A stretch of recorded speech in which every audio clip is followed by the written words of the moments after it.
Hello, everyone, and welcome to the Women in Leadership Talk podcast. I'm thrilled to have Dr. Jackie Eldridge with us today, and we're going to have this great conversation about our education system. So, Jackie, thanks so much for joining us. Oh, thank you, Vicki. I'm so excited to be talking to you. Oh, well, we're thrilled to have you. And we want to thank our audience for being here. We know you have a choice as to what podcast you listen to. So thank you for tuning in. And I think, you're going to have a really great show here today. So be ready to take down lots of notes and ask questions or, send us questions afterwards. So let me give you a little bit of insight on Jackie before we jump into questionings. So she has many years as an elementary teacher, educator, university administrator, and she is a heart-centered, inspirational keynote speaker, workshop presenter, and an author. She's passionate about inspiring all educational stakeholders to be the best they can be, so they will be the agents of change we need in the world. Her work at Hearts and Minds Matter is grounded in her belief that learning environments must be safe, nurturing communities where students and educators have what they need to thrive and to grow. She is a champion of children and educators as she works with them to facilitate educational transformation. Her doctoral research on the ethics of care demonstrates her core value of the importance of caring connections in classrooms and schools. Jackie, thanks so much for taking time out of your busy schedule to be with us today. And I'm, as you know, we talked a little bit earlier, I'm really passionate about the work that you're doing. And clearly, as a world, we need more of that compassion and care, and that a lot of that starts in our school systems. And so maybe just give us a little bit of background of what led you into the education system and has brought you to where you are today. Sure. I have been a teacher for over 43 years in some form or another, whether it be a teacher or a teacher educator. And the truth is, I'm not one of those people who grew up wanting to be a teacher, and I taught my little dolls and my teddy bears when I was a kid. That actually isn't me. I had really no clue what I wanted to do, but I was a student in school, and I had a lot of experiences. And going back to the truth, when I was between university and the rest of my life, I started to really think, well, what do I want to do? And some friends actually convinced me to go to teachers college. And so I did. And like I said, not something that I grew up wanting to be, but once I was there and in front of kids in my very first practicum, I just fell in love with it. I thought, wow, this is a place where I feel at home, where I can make a difference in the world. And so that's really where I come from, is a kind of last minute, let's go to teachers college idea, and then really embracing it. So that's how I got into it. Once I was in it, though, I realized that it was really a calling for me, that I was meant to be here and meant to not so much at that time make a difference in the education system, but the more I was in it, and then leaving the school system and going to the university, to the faculty of education, I realized there is so much need for educational transformation. And in particular, my area of research and my passion is about helping teachers to become trauma informed. Wow. I love that. So let's talk about this transformation of the education system.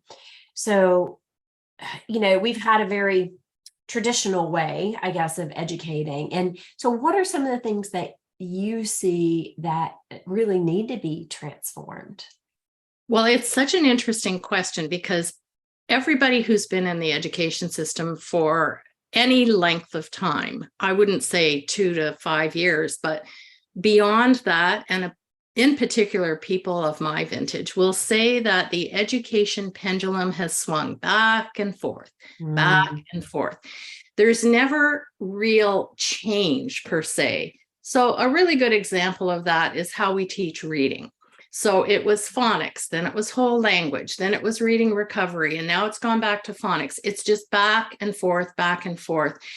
And so those kinds of things really don't change a lot. I would say math, the teaching of math has really changed. And, many parents out there are probably saying, yep, that's changed. And I have no clue what's going on now. Totally. That is the truth. The way math is taught has changed, but nothing else has really changed within that pendulum swinging back and forth. And yet we have kids who are so different now. Yeah. We have families that are so different. We have experiences in the world that are so different.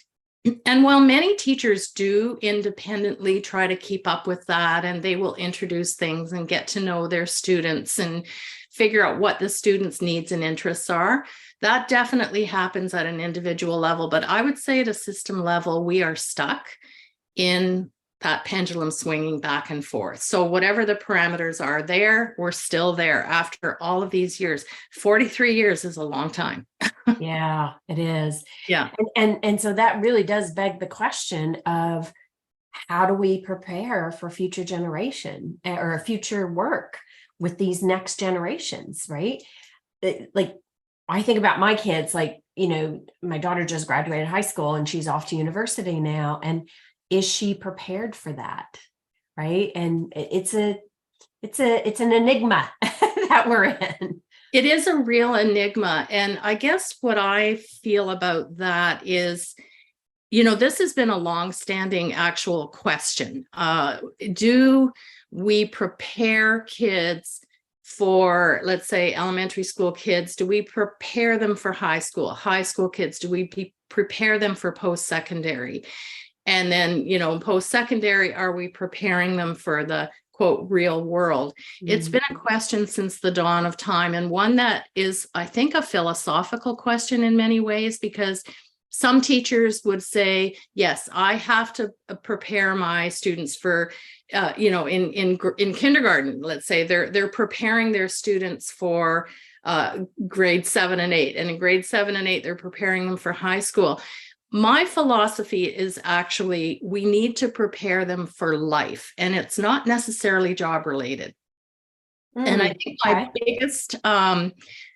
my biggest concern is preparing them in the area of emotional intelligence. So how we get along, how we understand ourselves, and how we understand others. Can we put ourselves in the shoes of others and understand empathy? Are we independent and problem solvers? While those might seem like they are preparing kids for the future in terms of academics and the workforce, it's also preparing them for life. And so there is a big push right now for social emotional learning, but it's how that is perceived in the education system that is a challenge. And I'll just elaborate on that a little bit. For teachers with, boards of education, ministries, districts, all of them saying we now need to teach social emotional learning. What a teacher hears is, oh, now I have to teach something else. Now I have to add on to my already full plate. And there is no doubt their plates are full. So what I think should happen is boards, ministries, districts should be saying to their staff, no, this isn't an add-on. You're just going to do this in the course of your everyday teaching. So you're going to learn effective instructional strategies that do double duty as teaching social emotional skills, or as I would open that up to emotional intelligence. Yeah. I love that. That's so important.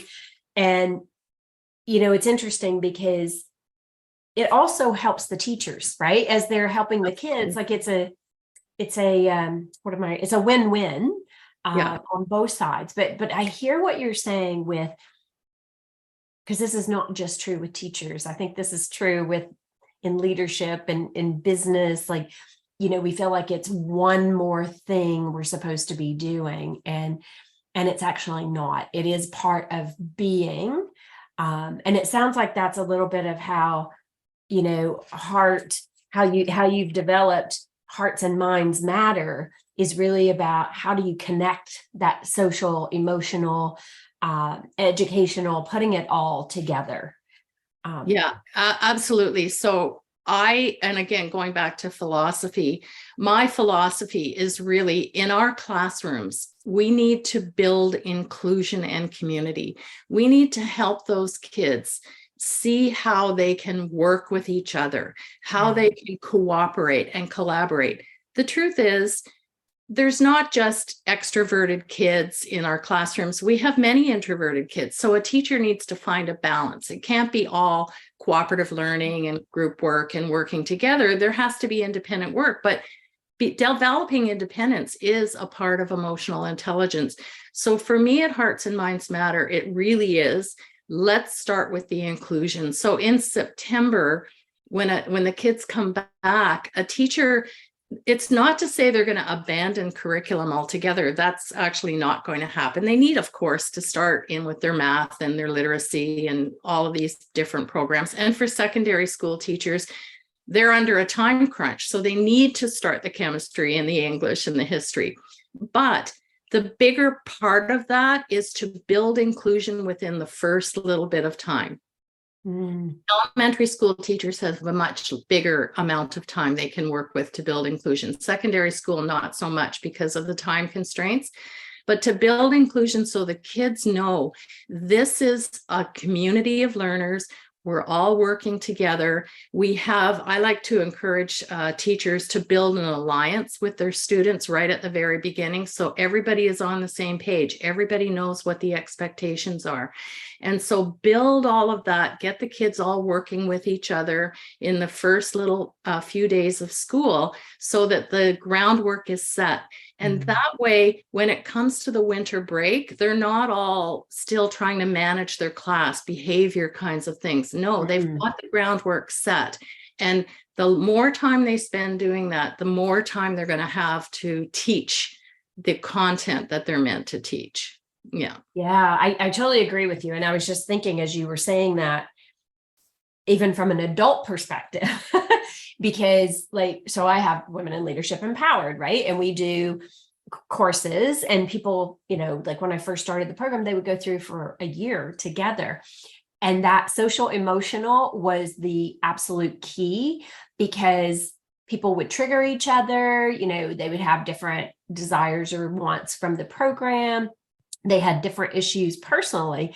And so helping them learn to connect on a bigger level and get curious about each other instead of judging each other really helps to unite the group and the learning, right? And it doesn't mean everybody has to agree, but what it means is there is a level of respect to even disagree, right?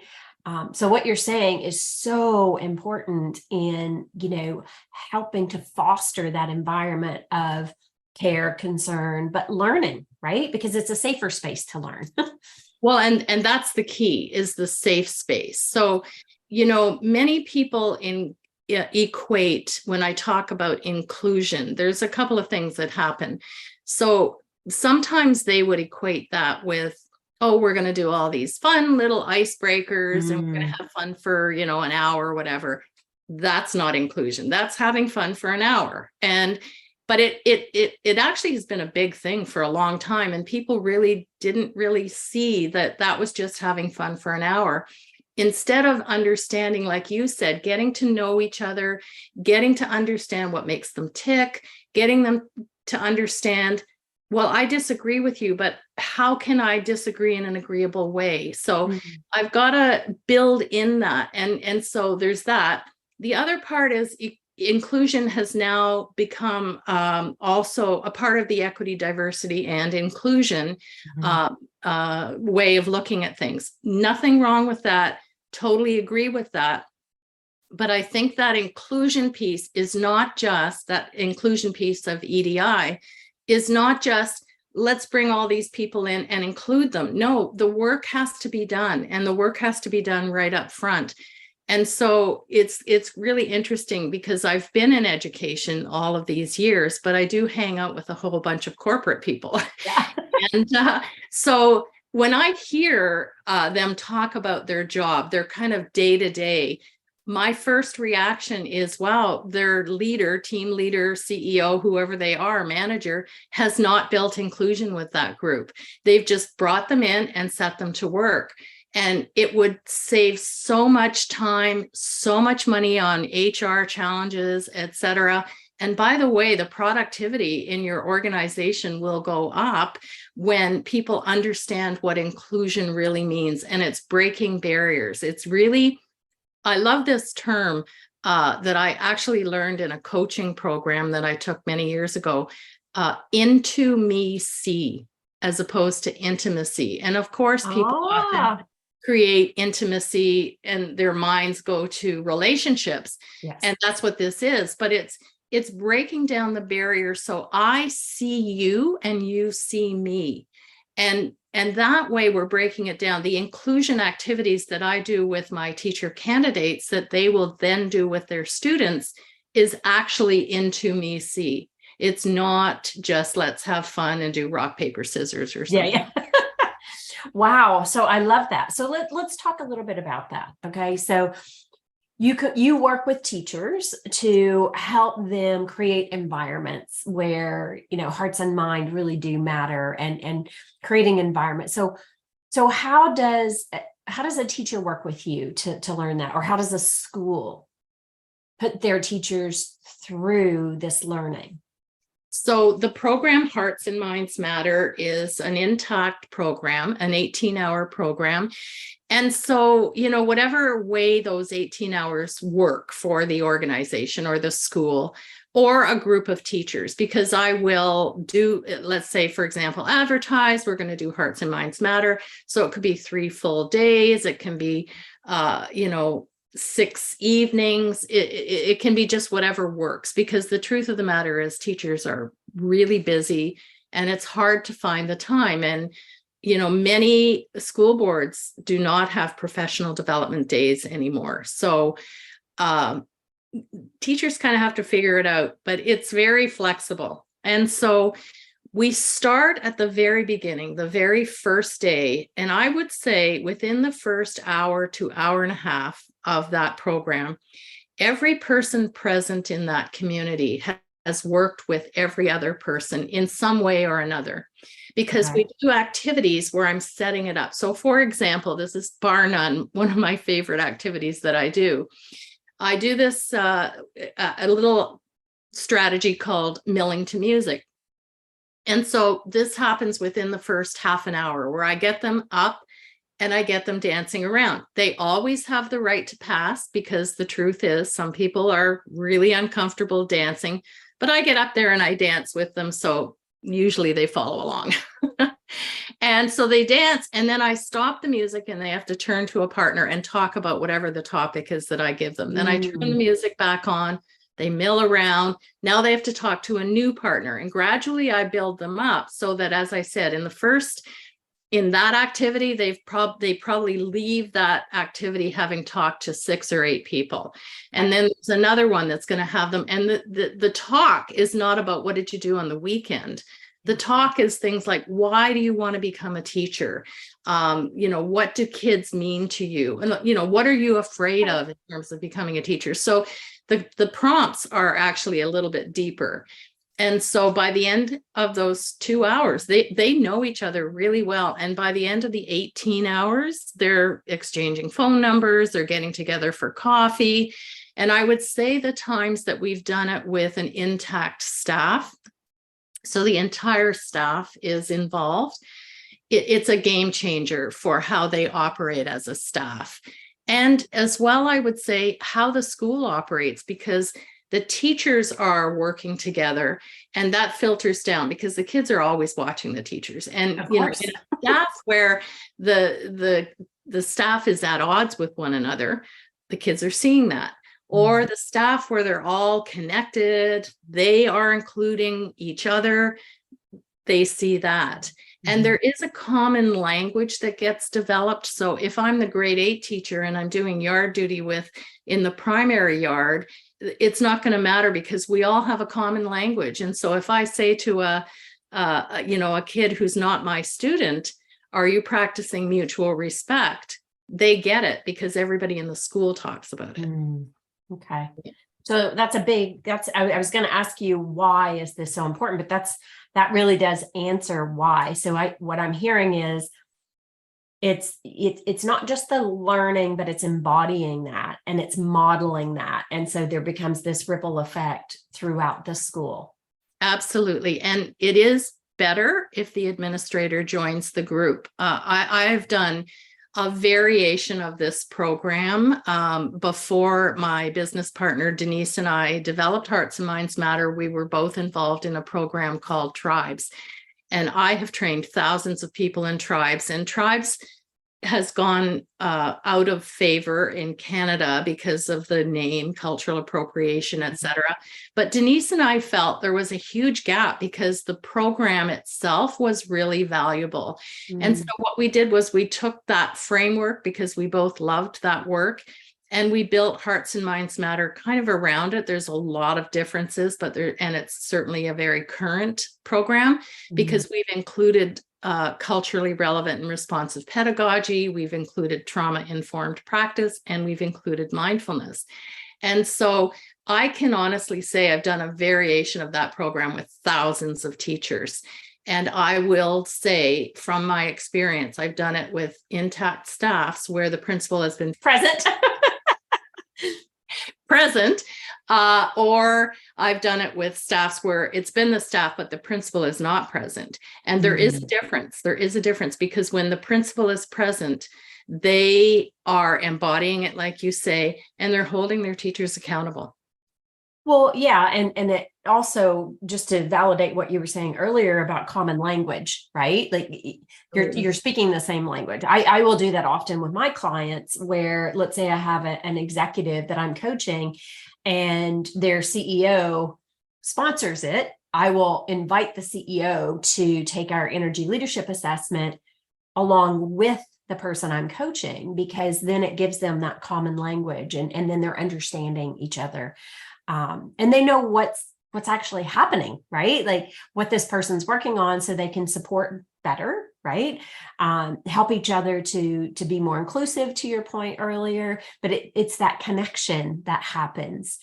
So how do we start to move the dial, Jackie? That's the best way I know how to say it. Like, I mean, you and I spoke earlier, like I see some of these challenges, both for the teachers and for the kids. And sometimes I worry that we just kind of throw our hands up and say, well, it's the system and there's nothing we can do about it. So how do we start to make these changes? Like, because I think it's, from what you've described, it's at the heart, what I hear is it's really teaching how to be emotionally and socially connected and inclusive. And then how do you teach your students as you teach? You're teaching your students how to do that. It's not a secondary thought. It's part of who you're being. Yeah. So I really believe, going back to what we talked about really early on, this is an example of something where imagine a school system where this kind of work started in kindergarten and was carried all the way throughout till grade 12. I get goosebumps just thinking about how amazing that would be, and the serious challenges that happen in school that could be warded off. So, for example, bullying. You would have, I believe, a system where bystanders will stand up because they feel empowered to do so.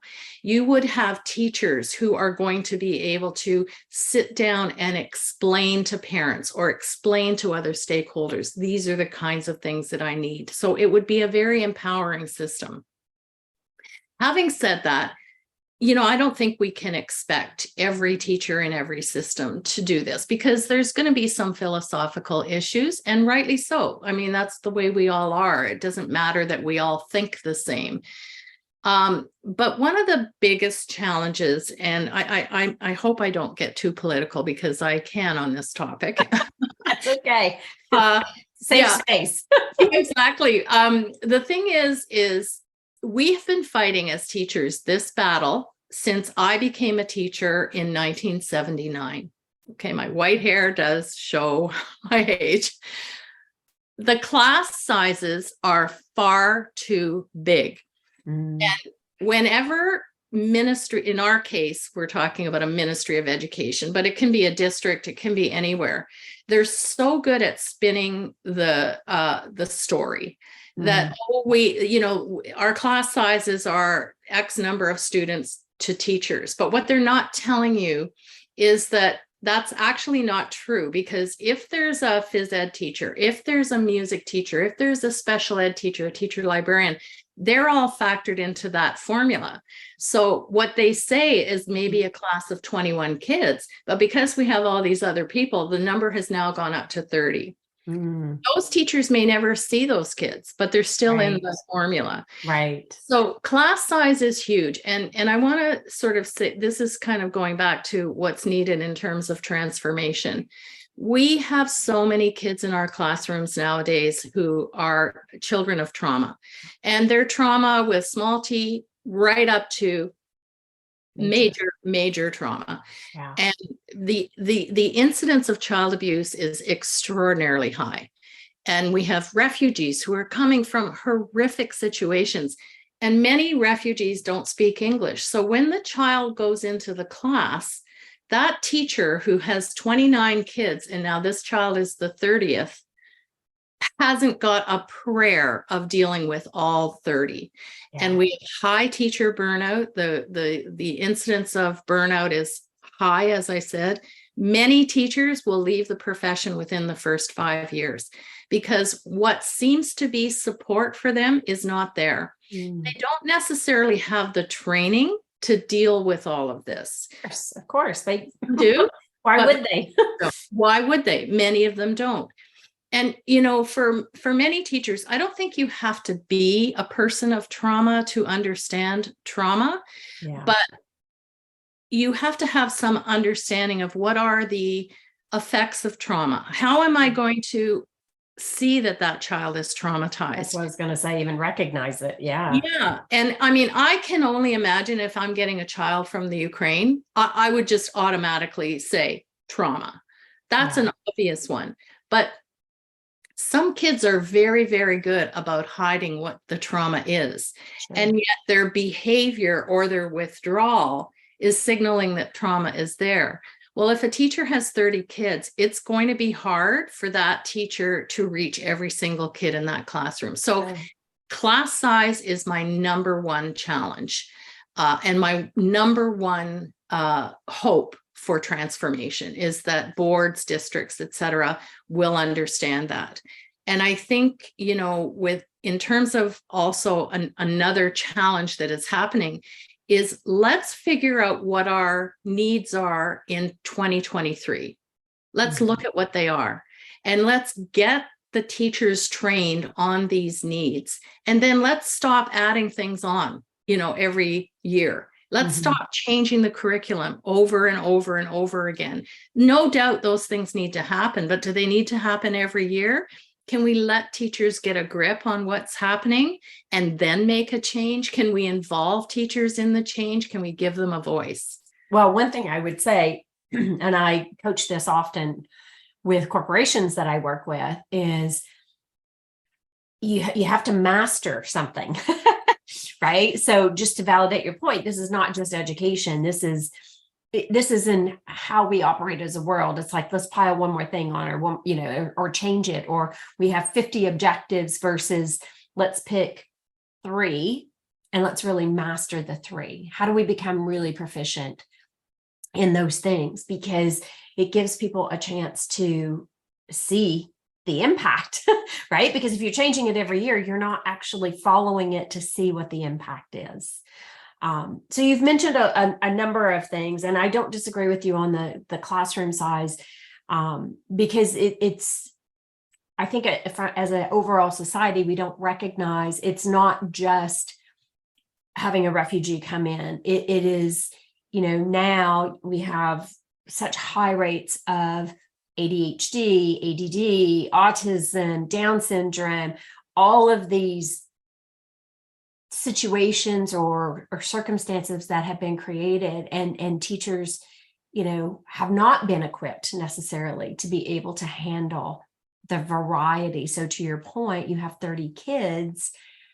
How do you give the care to the majority? And because a lot of the teachers' helpers have been removed as well with budget cuts, and this is not about, slamming the board or anything like that. It's very much about, we have a problem in our system. The system is broken. So how do we start to fix the system? And, Jackie, some of the work that you're doing of really connecting hearts and minds, I think that's really important work, and not a one-time thing. It's like, how do we continuously keep that conversation going in the school system? Because we are creating the next generation. We're creating our future.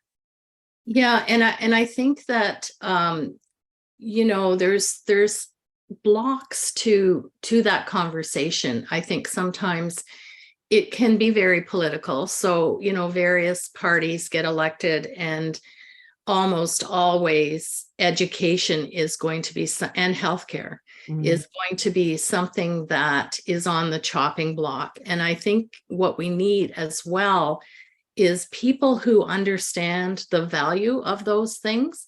And I've said this since the dawn of my experience as a teacher, that I feel if they put more money into education and the support for teachers, and like you say, with kids who need an educational assistant or a child and youth worker, that's often the first thing to go, but the need hasn't changed. The child still needs that person. So if people who were in decision-making positions understood that if we pour that money in early, so we get this really strong foundation for kids, we're not going to be throwing money into social support systems down the road. We'll have less money needed in the justice system. I mean, there's so many long-term implications that if we started with the grassroots, and we would be, there's an amazing fable called Upstream, Downstream, that to me is such a classic understanding of many systems, not just education. But the sort of long and the short of it is this group of people lives downstream, and every day they come out and they see all these bodies in the water, and they're fishing the bodies out, and they're trying to figure out how to do it better and how to do it cheaper, etc. And this goes on and on and on, and nobody ever stops to think, well, why don't we go upstream and see what the cause is? And so, I think that's such a classic thing in education. We have these kids, they come into our classrooms, and that's what we see. If I'm a teacher, I have these kids in my class, and I'm really only seeing what's there. I might know what came before. I may not know the home situation, although I might. And yet we can find these things out, and we can build a better system with a lower class size by looking upstream, looking at what's happening up there, and let's fix that before we're always just digging the bodies out of the water. Yeah, that's a great way for us to wrap up today. And you're absolutely right, like absolutely right. So Jackie, how do people find you? How do they reach you if they have more questions or want to talk about, if it's a school system or a teacher looking for that additional support? How do they find you? I would love to talk to people because I am so passionate about this topic. I am so determined to help teachers and educational stakeholders, parents included, to make a change. So you can our website is www, although I'm not sure they're using that anymore. It's heartsandmindsmatter.com. You can get me on Instagram, Dr. Jackie Eldridge, as well as LinkedIn. I post a lot on LinkedIn. And I'm going to give you my email, Jackie, JACKIE @com. All of our programming, etc., is on our website. I've just created a program that I'm very proud of and very passionate about because I feel that face-to-face professional development hasn't completely gone back to where it was once upon a time. And so I created an online program called Intentional Teaching that is sold individually to teachers, but also licensed to boards and independent schools. And it is an 18-hour module online. People can do it whenever they want. One of several of schools that I've been working with do it like a book club. So all the teachers on staff do a module, and then at their staff meeting, they talk about the module. And in there, we cover social emotional learning, culturally relevant and responsive pedagogy, how to plan a lesson, classroom management, etc. So yeah, that's awesome. That's terrific. So audience, you heard, like if you're a teacher or if you know a teacher or someone from the school board, principal, it's a great way for them to start to, build in some of that learning and development on the social and the emotional, so that hearts and minds do matter. So thank you everybody for joining us. Jackie, thank you so much for taking time out of your schedule and sharing with us today.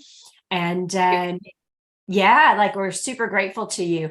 And if you're looking for, how you're showing up as a leader, you can visit our website at wilempowered, that's 1L, and take our free leadership quiz, which will give you insight as to how you're showing up in the world. So thank you everyone for joining us, and have a wonderful day. We'll see you on the next WIL Talk podcast. Take care.